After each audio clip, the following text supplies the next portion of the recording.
Bonjour à tous. Avant le vendredi, je vais faire juste une petite démo de la correction vidéo du sujet théorie du consommateur.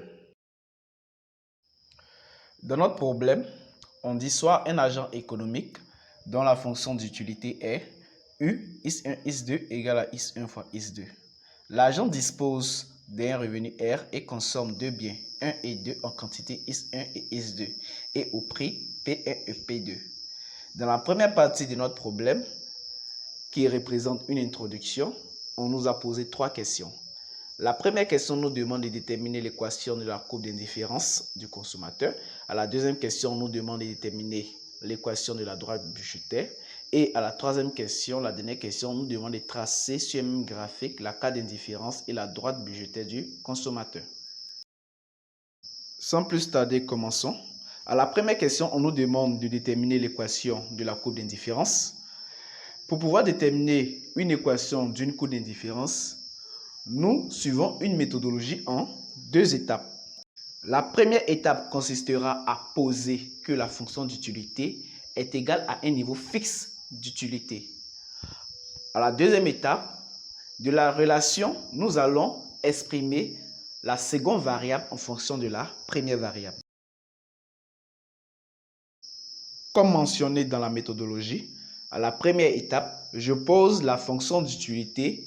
Ici, c'est U de is1, is2 serait égal à un niveau d'utilité U bas.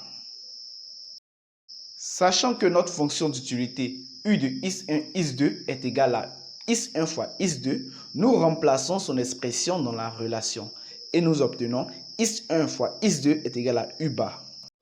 Ensuite, nous passons à la deuxième étape. La deuxième étape consiste à tirer de cette relation l'expression de la seconde variable is2 qui correspond à l'équation de la courbe d'indifférence. Donc, en tirant is2, on obtient is2 est égal à U bar sur is1.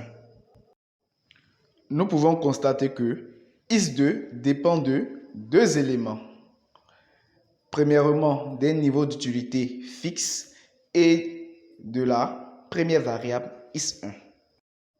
De ce fait, nous réécrivons is2 en fonction de U bas qui représente le niveau d'utilité fixé et is1 la première variable.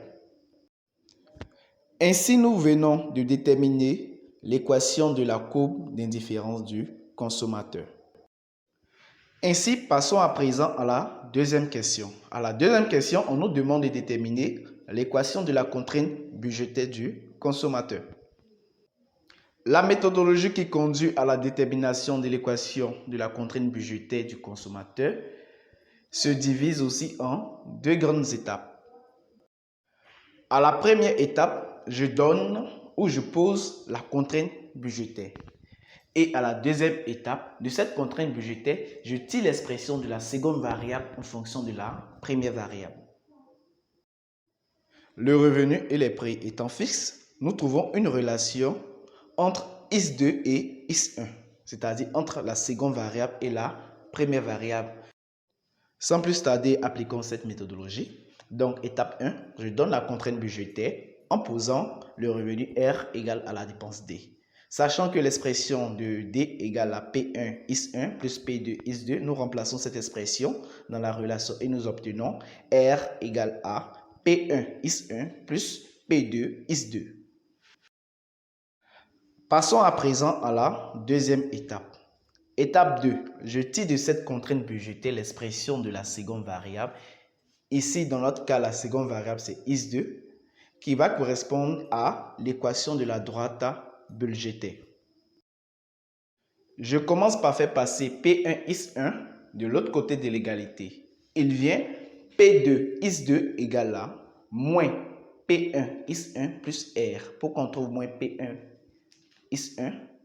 C'est parce que lorsque un thème passe de l'autre côté de l'égalité, il change de signe. Ayant P1 is1 à gauche, lorsque le thème P1 is1 passe à droite, nous obtenons moins P1 is1. Donc P2 is2 égale à moins P1 is1 plus le revenu R.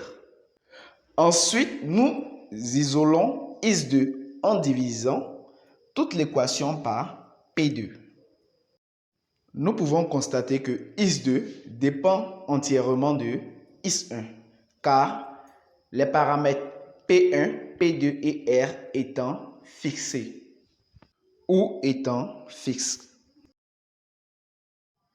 À savoir, l'équation de la droite budgétaire peut être aussi appelée l'équation de la contrainte budgétaire.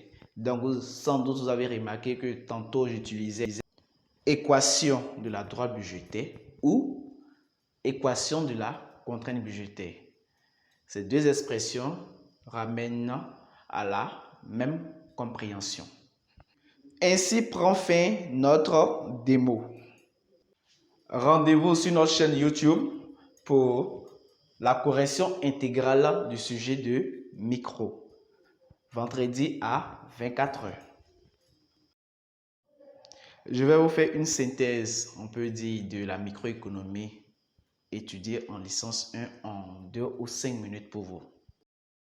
Ce qu'il faut savoir, c'est que les sciences économiques étudient l'économie. L'économie est constituée des agents économiques.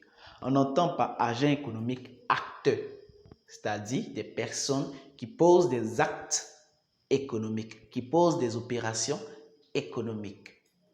Nous distinguons deux grandes catégories d'agents économiques qui sont les personnes physiques qui représentent les humains et les personnes morales telles que les institutions, les associations, les clubs, l'État, etc., les entreprises, etc.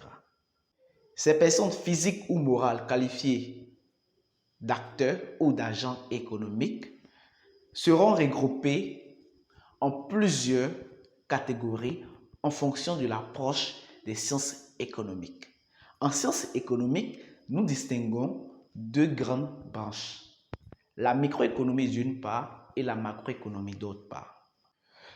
Pour pouvoir faire son analyse, la microéconomie regroupe ces millions et ces millions d'agents économiques, c'est-à-dire ces personnes morales et physiques, en deux grandes catégories, les consommateurs et les producteurs. Après avoir regroupé ces agents économiques en deux grandes catégories, consommateurs et producteurs, elle va procéder à l'étude du comportement de ces agents économiques de manière individuelle. C'est-à-dire, elle va prendre le consommateur, elle va étudier comment le consommateur prend ses décisions. Ensuite, elle va étudier le producteur et chercher à savoir comment le producteur prend sa décision. Quelles sont les différentes combinaisons utilisées par le producteur pour pouvoir produire. Après avoir étudié le comportement des agents économiques de manière individuelle, elle va étudier l'interaction de ces derniers-là sur le marché.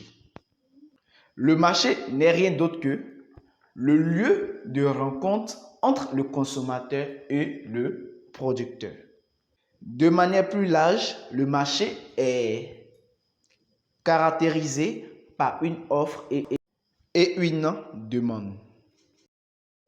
Sur le marché, les différents échanges entre le consommateur et le producteur se transforment en interréaction, c'est-à-dire en interrelation, c'est-à-dire une relation entre le consommateur et le producteur. Une relation dans laquelle le consommateur demande et dans laquelle le producteur offre.